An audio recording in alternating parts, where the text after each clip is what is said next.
अजून एक गोष्ट बोलतो देवबाबा, लव्हाळा वाकलेला चांगला, पूर आल्यानंतर माणसाने झुकलेलं चांगलं, पण काही गोष्टी झुकलेल्या चांगल्या आणि कोळेकर पाटील काही गोष्टी नाही झुकलेल्या चांगल्या. काय म्हणला? काही गोष्टी झुकलेल्या चांगल्या असतात. माणसाने सदैव झुकलेला असावं, नम्र असावं, पण 3 गोष्टी झुकलेल्या अजिबात चांगल्या नाही. कोणकोणत्या? पहिली गोष्ट, धनुष्य जोपर्यंत ताट आहे तोपर्यंत त्याच्यापासून कोणालाच धोका नाही. धनुष्य जोपर्यंत ताट आहे तोपर्यंत त्याच्यापासून कोणालाच धोका नाही. पण समजा धनुष्य झुकला मग मात्र तो पुढच्याचा बळी घेणार एवढं मात्र नक्की. म्हणून ते नाही झुकलेलं चांगलं. नाग जोपर्यंत फणी काढू नये तोपर्यंत त्याच्यापासून कुणालाच कसलाच धोका नाही. जोपर्यंत त्यांनी फणी काढलीये, फणी काढलेला नाग आज तागायत कधीच कुणाला चावला नाही. पण तो त्या अवस्थेतून जर झुकला मग मात्र पुढच्याच्या जीवाला धोका एवढं मात्र नक्की. धनुष्य झुकलेला चांगला नाही, नाग झुकलेला चांगला नाही. मांजर जोपर्यंत सरळ चालते तोपर्यंत तिच्यापासून उंदराला कसाच धोका नाही. पण तीच मांजर जर झुकली, तीच मांजर जर चपली मग मात्र उंदराचा जीव घेणार एवढं मात्र निश्चित आहे. महाराज, जशा काही गोष्टी झुकू नयेत तशा काही गोष्टी झुकल्याच पाहिजे. आयुष्यात पूर आला, झुकलं पाहिजे, नम्र राहिलं पाहिजे, धीर धरून राहिलं पाहिजे. तुकोबरायांचं मत आहे, आमच्याही आयुष्यामध्ये आला होता गेला पूर, आम्ही केलं नेमचा पूर आला. कधी सुखाचा पूर आला, चांगल्या गोष्टीचा पूर आला, कधी जसा चांगल्याचा पूर आला तसाच वाईटाचाही पूर आला. पण आम्ही लक्षात ठेवलं, पूर आलाय म्हणजे काही कायमचा नाही, तो काही क्षणासाठी, काही काळासाठी. पूर प्रत्येक वेळी पाण्याचाच येतो असं काही नाही. तो कधी कधी चांगल्या दिवसांचा येतो, कधी चांगल्या घटनांचा येतो, चांगल्या माणसांचा येतो. जसा तो चांगल्याचा येतो तसाच तो वाईटाचाही येतो. कधी कधी वाईट दिवसांचा पूर येतो, वाईट घटनांचा पूर येतो, वाईट माणसांचा पूर येतो. फक्त एक आहे, पूर आहे म्हटल्यानंतर तो ओसरून जाणारा एवढं मात्र नक्की आहे. पूर आहे याचा अर्थ तो कधी ना कधी संपणारा एवढं मात्र निश्चित आहे. पूर आला की बहुतेक माणसाने धीर धरून राहावं. झाला असं एकदा भला मोठा मला असा झाला, मरण माझे मरून गेले, मज केले अमर. महाराज, हे मरण मारण्यासाठी तुम्ही नेमकं केलं काय? सहज सांगितलं, त्याच्यासाठी मी माझा ठाव शोधला, त्याच्यासाठी मी माझं बूड शोधलं, त्याच्यासाठी मी माझं मूळ शोधलं. तुकोबरायांचं स्पष्ट मत आहे, जेव्हा मला कळालं, मी माझा ठाव शोधला, तेव्हा मी माझं मूळ शोधलं, तेव्हा माझ्या लक्षात आलं तुकाराम हे माझं नाव नाही आणि देहू हे माझं गाव नाही. देश वेश नोहे माझा, सहज फिरता आलो. महाराज, जर तुकाराम हे तुमचं नाव नाही म्हणता तर तुम्ही आहात नेमके कोण? एकंदरी शिखा पाठविला एह लोका, आलो म्हणे तुका मी नामाचा धारा. किंवा मग जगद्गुरु तुका अवतार नाम याचा, संप्रदाय सकळांचा येथून या न्यायानं तुकाराम हे माझं नाव नाही, देहू हे माझं गाव नाही. माझं मूळ गाव विचारत असाल तर आम्ही वैकुंठवासी आलो याची कारणाशी. बोलले जे ऋषी साच भावे वर्ताया. ज्या क्षणाला मला कळालं आपण वैकुंठातून आलो त्या क्षणाला माझ्या आयुष्यातला काम निघून गेला, त्या क्षणाला माझ्या आयुष्यातला क्रोध निघून गेला, त्या क्षणाला माझ्या आयुष्यातला लोभ निघून गेला. काम क्रोध लोभ निमाले ठाईचे, अवघी आनंदाची सृष्टी झाली. सबंध सृष्टी आनंदाची झाली आणि सृष्टी आनंदाची झाल्या कारणे माझ्या देहात जेवढे देहभाव होते सगळे देहभाव विसरून गेले.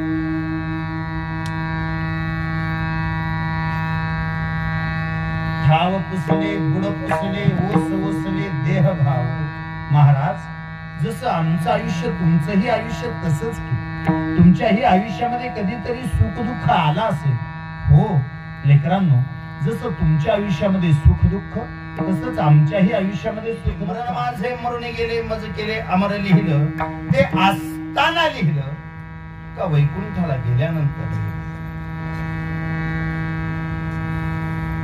सोपा आहे. मरण माझे मरून गेले मज केले अमर हे तुकोबरायांनी असताना लिहिलं. आणि जाणीवपूर्वक ऐका, मरायचं असेल तर मरेपर्यंत वाट बघावी लागते, पण मरण मारायचं असेल तर मरेपर्यंत वाट बघावीच लागत नाही. मरण जिवंतपणीच मारता येतं. तुकोबरायांचा अनुभव तुकोबराय व्यक्त करताना सांगतात, मी ते मारून टाकलं, माझं मरण मरून गेलं, मी अमरत्वाला जाऊन पोहोचलो. पुन्हा शंका माझ्यासारख्याला अशी निर्माण होते, महाराज जीव म्हणून जन्माला आला तुम्ही आणि अमरत्वाला जाऊन पोहोचला तुम्ही.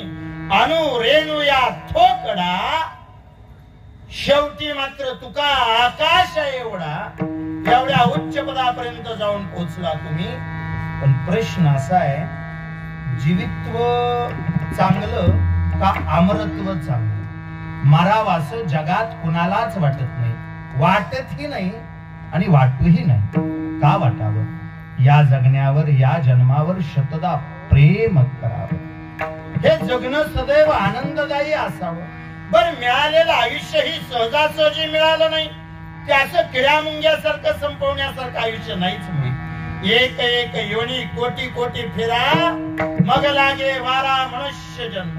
हे ऐका गड्या, नरदेहाचा हा वारा आपल्याला सहजासहजी लागला नाही. तुमची आमची सर्वांची अपेक्षा अशी आहे, जीवाला वाटतं आपण अमर व्हावं, पण अमर झाल्यानंतर नेमकं काय सुख आहे, अमर झाल्यानंतर नेमका काय आनंद आहे, याच्यासाठी आम्ही एकदा स्वर्गातले सगळे अमर एकत्र केले. स्वर्गात जेवढे जेवढे अमर होते तेवढ्या सगळ्यांना एकत्र केलं आणि त्यांना आम्ही विचारलं, जीव म्हणून जगत असताना आमची इच्छा आहे तुमच्यासारख्या म्हणा, वैकुंठवाशी म्हणा किंवा स्वर्गवाशी म्हणा. माझ्या पाठीमागं जो बोर्ड लावलाय त्याच्यावरून सहज अंदाज यावा, हिराबाई दिगंबर मलगुंडे आई म्हणायचे सगळे. मोरे महाराज, नात्यांचा विचार केला तर नात्यानं ती आमची आत्या होती. पण एखाद्या मायला भगवंत देताना एवढं मोठं काळीज देतो, एखाद्या मायला देव देताना एवढं मोठं मन देतो, एवढं मोठं अंतकरण घेऊन बिचारी जन्माला आली होती. समोर असणाऱ्या प्रत्येकाला तिने लेकराप्रमाणे जीव लावावा, प्रत्येकावरती जिव्हाळ्याचं नातेसंबंध तयार करावेत. आम्ही कापडगावला ज्या ज्या वेळेला यायचो, भाऊंच्या घरी आलं तर आत्यांची कधीतरी भेट व्हायची, पण प्रत्येक लेकराला जिने आपुलकीनं जवळ घ्यावं, तिने तोंडावरून हात फिरवला की का कुणास तो सख्या माईनं जवळ घेतल्यापेक्षा जास्त आनंद व्हायचा. एवढं प्रेम तिच्या अंतकरणामध्ये भरलं होतं. उभी हयातभर जगत असताना तुळशी सारखं पवित्र आयुष्य जगून गेली. उभी हयातभर जगत असताना सगळ्यांशी आपुलकीनं जगून गेली. कधी कुणाला अपशब्द बोलली नाही, कधी कुणाचं वाईट चिंतलं नाही, कधी कुणाचा वाईट विचार केला नाही.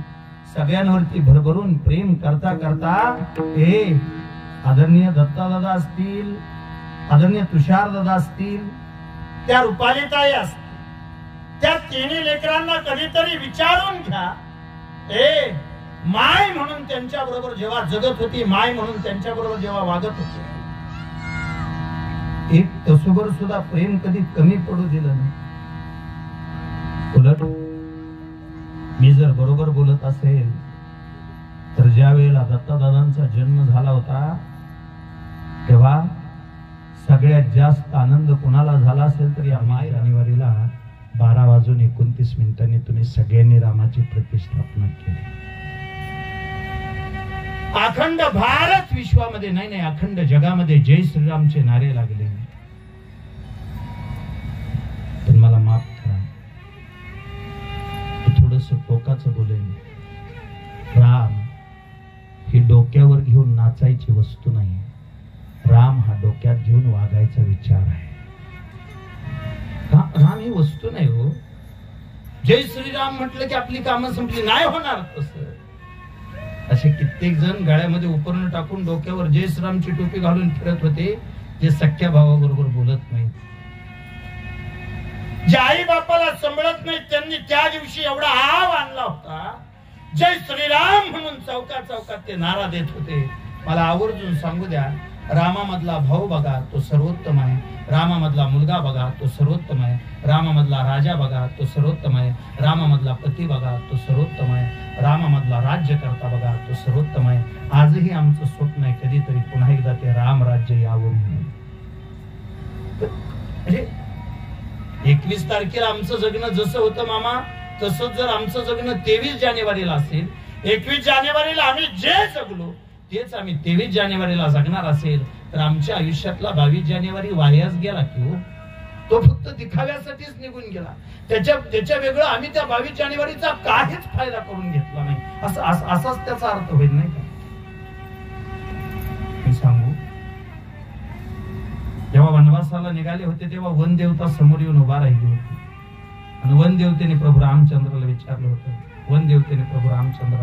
होतं, रामा तुझ्यासाठी काय करू. प्रभू रामचंद्राने वनदेवतेकडे बघितलं होतं आणि सांगितलं होतं, माझ्या वाटेवरचे काटे काढून टाक. वनदेवता समोरचे काटे काढत होते. रामाने थांबवलं, वनदेवते समोरचे नको काटे काढू, मी जिथून आलोय तिथले काटे काढून टाक. रामा आता तिथून निघून आला की रे, ज्या वाटेनं तू चालत आला तिथले माते तिथले काटे काढ असं सांगण्याचं कारण एकच आहे, त्या वाटेनं पाठीमागून माझा भरत येतोय. रामा भरताला काटे टोचतील म्हणून तुला वाईट वाटतं नाही, भरत काटे टोचल्यानंतर रडायचं नाही. त्या वाटेनं माझा दादा गेलाय, त्याच्या पायाला किती काटे टोचले असतील याचा विचार करून माझा भरत रडेल, म्हणून अगोदर काटे काढून टाक. हे सावत्र भावाबद्दल बोलतोय. सावत्र भावांमधलं असणार प्रेम सांगतोय. अयोध्येत परत आल्यानंतर भरताने ज्यावेळेस सीतामाईच्या पायावरती मस्तक ठेवलं, भरताने जेव्हा सीतामाईच्या पायावर मस्तक ठेवलं तेव्हा प्रभू रामचंद्रानं सांगितलं, सीते आज तुझे पाय पवित्र. सीता प्रभू रामचंद्राला विचारते, देवा अहो ज्या पायानं अखंड वनवास भोगला त्या पायावर भरताने डोकं ठेवलं, भरताचं मस्तक पवित्र झालं म्हणा. नाही सीते, ज्या मस्तकावर राजमुकुट परिधान केला होता तो राजमुकुट फेकून देऊन भावाच्या पादुका डोक्यावर घेऊन धावलेलं ते मस्तक आहे, ते मस्तक तुझ्या पायाला लागलं, आज तुझे पाय पवित्र झाले. कधीतरी ह्याही बाजूने विचार करा. तो जय श्रीराम म्हटलं, आमची कामं संपली नाहीत गडे. कधीतरी ह्याही बाजूने राम समजून घेऊ. साने गुरुजी सांगतात, मला आईनं सांगितलेला तो शब्द लक्षात होता, श्याम श्याम, भीती वाटली की राम म्हणत जा. राम राम म्हणत मी घरी पोचलो, पण का कोणाष्ट दारात गेल्यानंतर बघितलं भाऊ गुडघ्यात डोकं घालून बसले होते. मुंबईवरून आत्या आलती, पुण्यावरून मावशी आलती. या सगळ्यांकडे बघितलं, मला कळालं घरी काहीतरी वाईट झालंय. मी भाऊंना बोलण्याचा प्रयत्न केला, पण भाऊ माझ्या बरोबर बोलले नाहीत. तुम्ही जर मराठी रोकटोक न्यूज चॅनलवरती नवीन असाल आणि तुम्ही जर या चॅनलला सबस्क्राईब केले नसेल तर या चॅनलला सबस्क्राईब करा आणि या व्हिडिओला लाईक आणि जास्तीत जास्त शेअर करा. ताजे अपडेट पाहण्यासाठी पाहत राहा मराठी रोकटोक न्यूज चॅनल. धन्यवाद.